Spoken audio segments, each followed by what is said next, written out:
French വിപ്ലവത്തിന്റെ പ്രവാചകൻ എന്നറിയപ്പെടുന്നത് ആര്? Answer option B, Rousseau. റൂസോയുടെ പ്രസിദ്ധമായ കൃതിയാണ് സോഷ്യൽ കോൺട്രാക്ട്, അസമത്വത്തിന്റെ ഉത്ഭവത്തെക്കുറിച്ചുള്ള പ്രഭാഷണം എന്നിവ. ഫ്രഞ്ച് വിപ്ലവത്തിന്റെ ബൈബിൾ, ആധുനിക ജനാധിപത്യത്തിന്റെ സുവിശേഷം എന്നിങ്ങനെ അറിയപ്പെടുന്നത് ദ സോഷ്യൽ കോൺട്രാക്ട്. വിദ്യാഭ്യാസവുമായി ബന്ധപ്പെട്ട് റൂസോ എഴുതിയ കൃതി എമിലി. റൂസോയുടെ ആത്മകഥ കുംഭസാരങ്ങൾ. ഫ്രഞ്ച് വിപ്ലവത്തിന്റെ പ്രവാചകൻ എന്നറിയപ്പെടുന്നത് റൂസോ. റഷ്യൻ വിപ്ലവത്തിന്റെ പ്രവാചകൻ ലിയോ ടോൾസ്റ്റോയ്.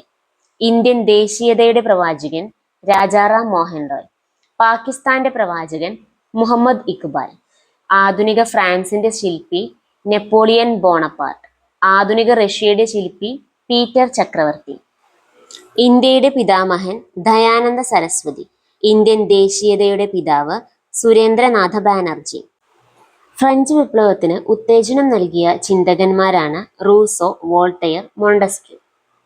ഫ്രഞ്ച് ചിന്തകനായ വോൾട്ടയർ യുക്തിചിന്ത, സമത്വം, മനുഷ്യസ്നേഹം എന്നിവ പ്രോത്സാഹിപ്പിച്ചു.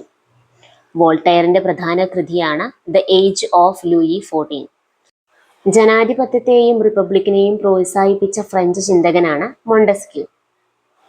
മോണ്ടസ്ക്യൂവിന്റെ പ്രധാന കൃതിയാണ് നിയമങ്ങളുടെ അന്തസത്ത.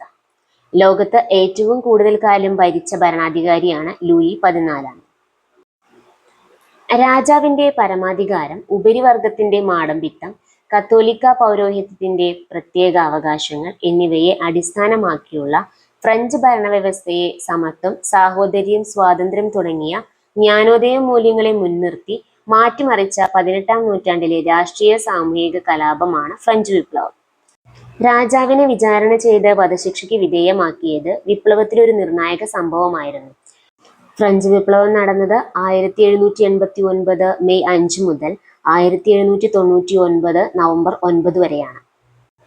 ഫ്രഞ്ച് ചക്രവർത്തിമാരുടെ ദുർഭരണത്തിനെതിരെയുള്ള സാധാരണക്കാരുടെ പ്രതിഷേധമാണ് ഫ്രഞ്ച് വിപ്ലവത്തിന് കാരണമായത്. ലൂയിസ് 16 ഫ്രഞ്ച് വിപ്ലവം നടക്കുമ്പോഴുള്ള രാജാവ്. 1789 ജൂലൈ 14 ആയിരക്കണക്കിന് ആളുകൾ ചേർന്ന് ഫ്രാൻസിലെ പ്രധാന ജയിലായിരുന്ന ബാസ്റ്റീൽ കോട്ട തകർത്തതോടെയാണ് ഫ്രഞ്ച് വിപ്ലവം ആരംഭിച്ചത്.